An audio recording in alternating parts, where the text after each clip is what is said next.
আসসালামু আলাইকুম বন্ধুরা, আমি হোসনা রাবিটি। কেমন আছেন সবাই? আলহামদুলিল্লাহ আমি ভালো আছি। আশা করছি আপনারাও ভালো আছেন, কারণ ভালো থাকার মতোই দিন আল্লাহর রহমত আকাশ থেকে বর্ষিত হচ্ছে পৃথিবীতে। মাশাআল্লাহ মাশাআল্লাহ, অনেক সুন্দর বৃষ্টি। তো আসুন আমরা এই বৃষ্টির দিনে একটা রান্না করি। আমি আজকে রান্না করব লাউ ডাল। বিসমিল্লাহ। দিয়ে দিলাম পেঁয়াজের কুচি, দিয়ে দিচ্ছি রসুন কুচি,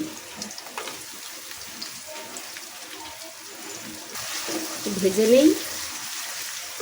দিয়ে দিব সামান্য একটু আদা রসুন বাটা,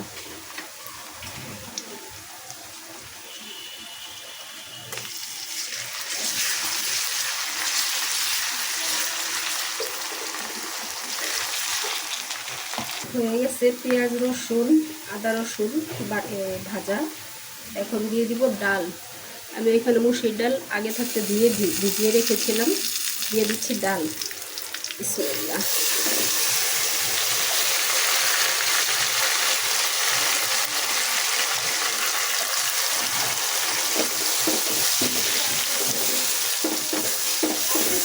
দিচ্ছি হলুদের গুঁড়া, দিচ্ছি টেস্ট মতো লবণ। আর আমি এখানে মরিচটা একটু পরে অ্যাড করব, আগে ডাল হবে, ডালটা হওয়ার পরে আমি মরিচ অ্যাড করব।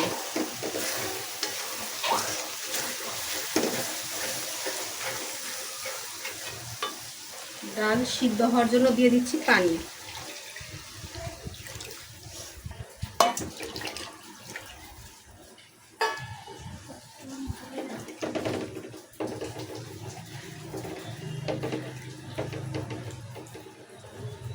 ডাল হওয়া পর্যন্ত অপেক্ষা করি।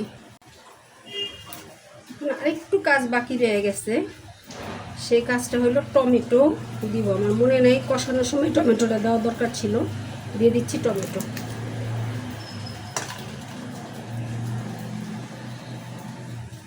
একটু হওয়া পর্যন্ত অপেক্ষা করি।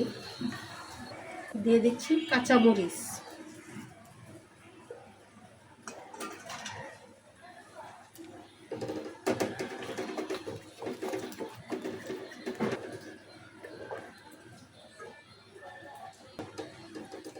বিসমিল্লাহ।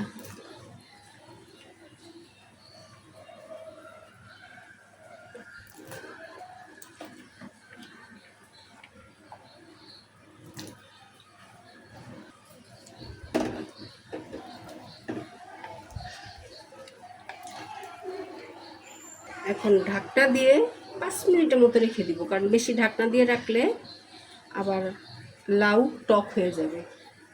বিসমিল্লাহ। এখন আর ঢাকনা দিব না, এভাবে ঢাকনা ছাড়া একটু রান্না করে নিব।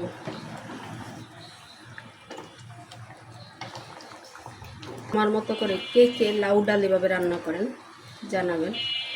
আর যদি কেউ না করে থাকেন, এভাবে করে দেখবেন।